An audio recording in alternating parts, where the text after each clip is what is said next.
All right, let me be real with y'all. I'm so tired of the camera. That's all you see here on YouTube, it seems like. I'm gonna tell you right now, YouTube camera culture is tricking you. What's up, everybody? Brandon Champ Robinson here with Imagination Upgraded. And if this is your first time tuning in, thank you. And on this channel, I'm showing you how I'm taking this small YouTube channel and creating a Hollywood level studio. So with that being said, let's get right into it. And today I want to talk to you about how unimportant / important, because it's a little important, but how unimportant it is for you to continuously buy cameras. Hear me out.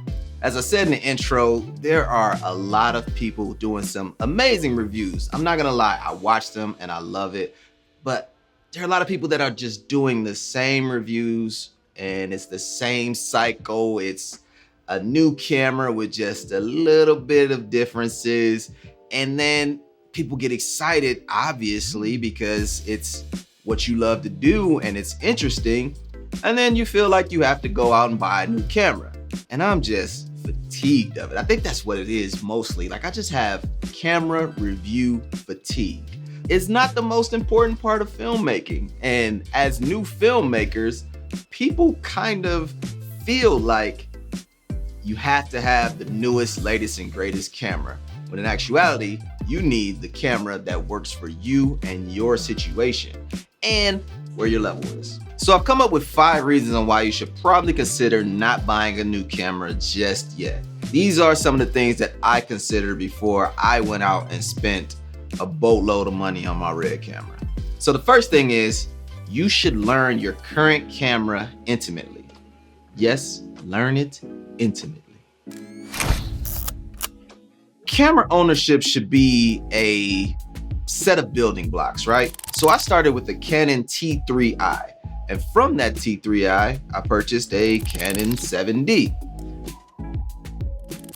So as I sit and edit this video, and I'm talking about going from the T3i to the Canon 7D, I realized that as far as video goes, I actually did not do an upgrade.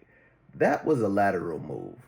The only upgrades from the T3i to the Canon 7D was for autofocus, which was only for photography at that time.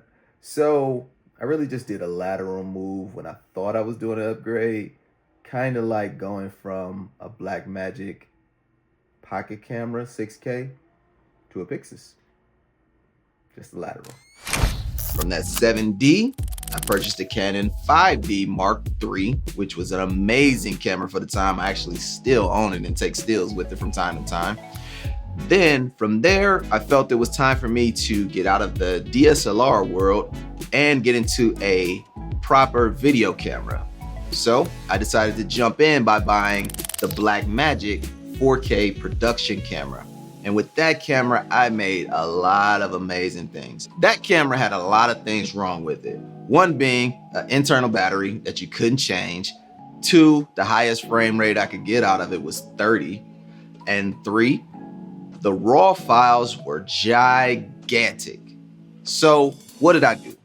I got to a point where I wanted to buy a new camera, but I felt like before I buy a new camera, which was the camera that I always wanted, a RED camera, I felt like before I bought that, I needed to learn this camera intimately. So I went and shot as much as I could. I pushed that camera as far as I could. I made some beautiful images with that camera. I learned how to make some good slow motion out of using 30 frames per second footage by taking it into Final Cut and using optical flow and knowing how much movement I could do before I broke the image. So those kind of things you only learn by building, and it only helps you in the next level when you go to a higher level camera. So by the time I decided that I wanted to buy my RED camera, I knew this camera inside and out. I learned how to build it up. I learned how to tear it down. I learned how to push it to the limit. I learned that it didn't like low light, and I learned how to just light things bright enough to give that sensor enough detail and data. So when I did take it into the editing suite, I knew I was gonna be able to get a beautiful image out of it. I did all of that before I pulled the trigger and decided to buy my RED camera, which was more expensive than my car at the time. So just think about that. You're gonna spend a lot of money on these cameras, so you wanna have that foundation built up before you buy a very expensive camera. Everybody talks about how well cameras perform in low light, how much dynamic range it has. All of these things are important, but that camera that you're using and you're cranking that ISO up, even though it does well in low light and can see, you're gonna see some image breakdown in there. Your image is only as good as your lighting. Cameras love lower ISOs and more light, obviously. So when you get to the next level and you want to purchase a camera that has all this dynamic range, you want to make sure that you know how to properly utilize that dynamic range. So you have to learn to light properly. You want to make sure you're learning how to use your lighting tools, your overlays, your zebras.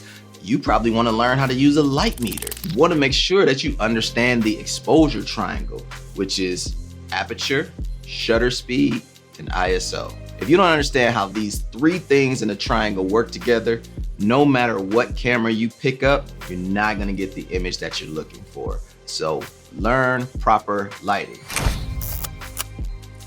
Composition is key. You wanna learn how to make your frame look interesting. You wanna learn the rule of thirds. You wanna learn how to use leading lines. You wanna learn symmetry and balancing your images. You wanna learn angles and perspective.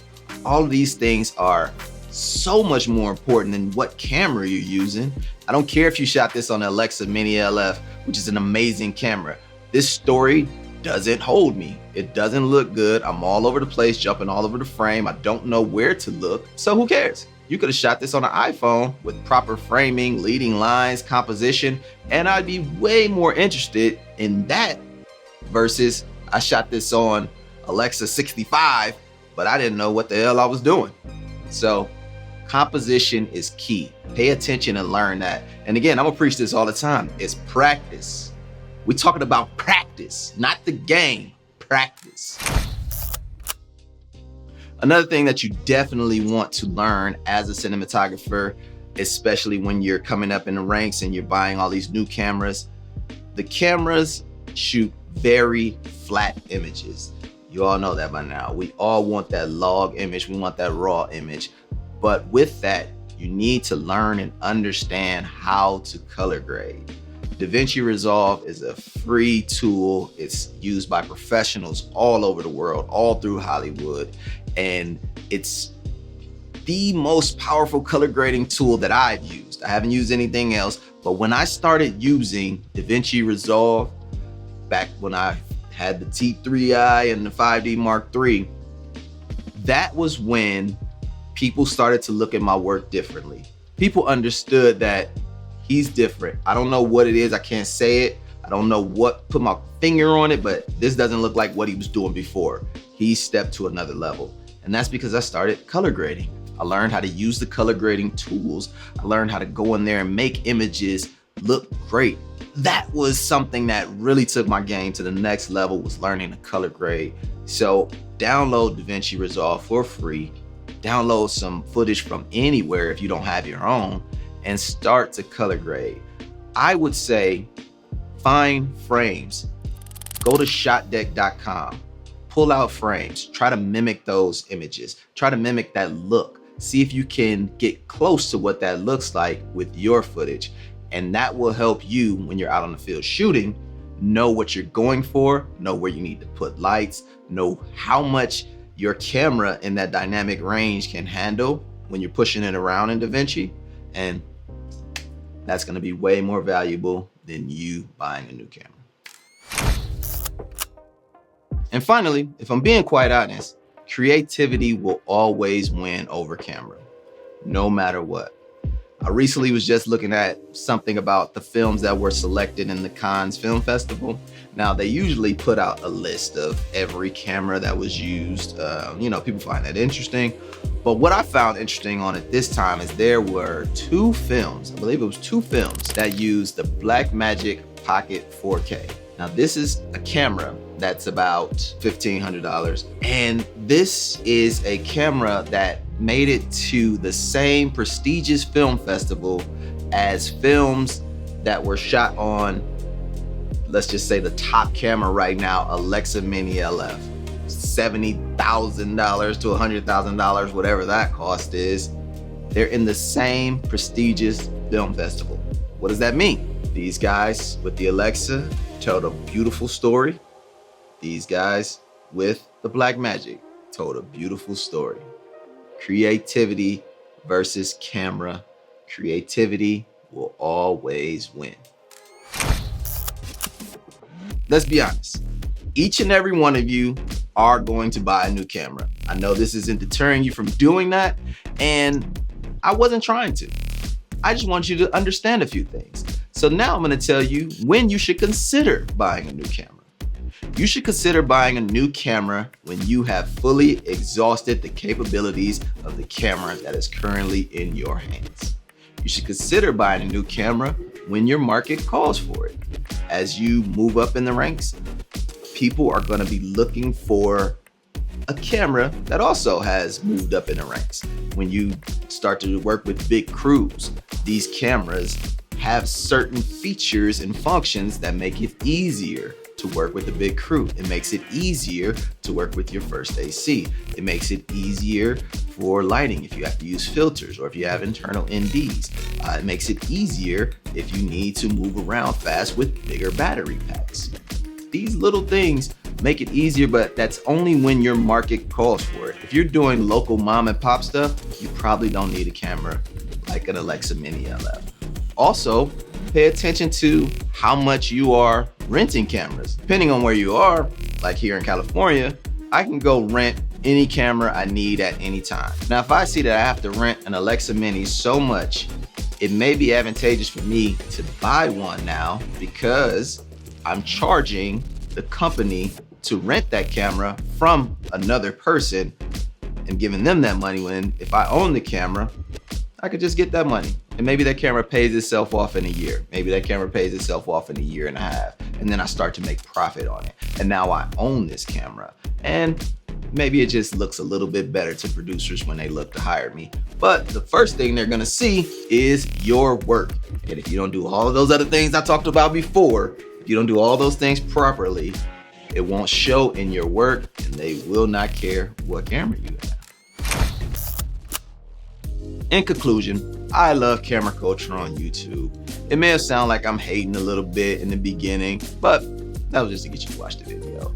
Honestly, I'm not the only one that feels this way also about camera reviews, because if you go and watch a video by Gerald Undone, he talks about how just manipulative sometimes the camera reviews can be from the companies, and how it's a real slippery slope. So just be careful, do your research on what camera you want, maybe rent it a few times. I'm sure you can use borrowed lenses or Lens Pro to Go to just rent that camera for a weekend, play around with it, make sure you love it, make a short film in a day.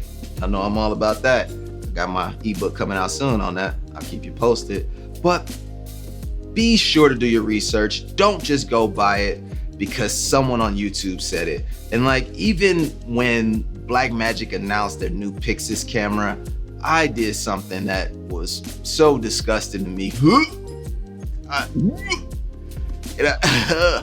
did it just because, I'm not gonna lie, I wanted to try and get views. And it did its job, but it felt disgusting. I just went on and all I did was just talked about how excited I was about this camera and how I was just reading.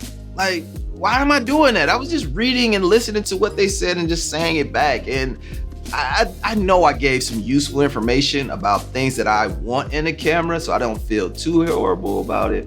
But it made me almost throw up a little bit. But either way it goes, With that being said, I hope you have a great day. Please like, comment, and subscribe. Let me know if you're buying a new camera soon. I do tell people when they ask me what camera they should buy, I say, do you know your current camera well enough yet? And then I try to deter them, because usually they want to buy a RED so they can go get a Komodo for pretty cheap. And I usually tell them, don't buy it yet, because if you're asking me what camera you should buy, you're probably not in a place where you should be buying a RED yet. It's very expensive and hard to work with sometimes if you don't know what you're doing. With that said, I'm gonna catch y'all later. Thank y'all for watching. Peace.